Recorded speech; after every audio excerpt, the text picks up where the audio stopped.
Welcome po sa Panlasa ni Kuya Jay. Ako po si Ate Gina at syempre kasama ko si Kuya Jay at syempre si Pete. At ayan nga po, ang aming lugar ngayon, kasalukuyan nga po, napakainit ng panahon. Pero ayan naman nga po, high tide na naman nga. Ayan nga po, oh, kung mapapansin nyo nga po, ang aming pong dinadaanan ay puro tubig. Dahil nga po, ayan po, nagsisimula na naman nga po ang high tide dito po sa aming barangay.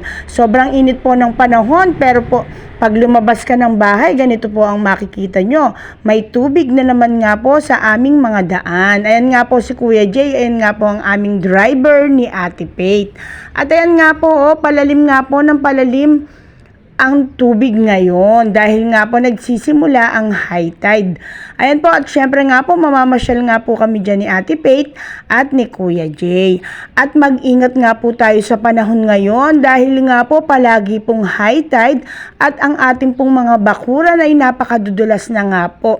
Kaya lagi po tayong mag-iingat. At ayan nga po, palalim nga po ng palalim ang tubig dyan.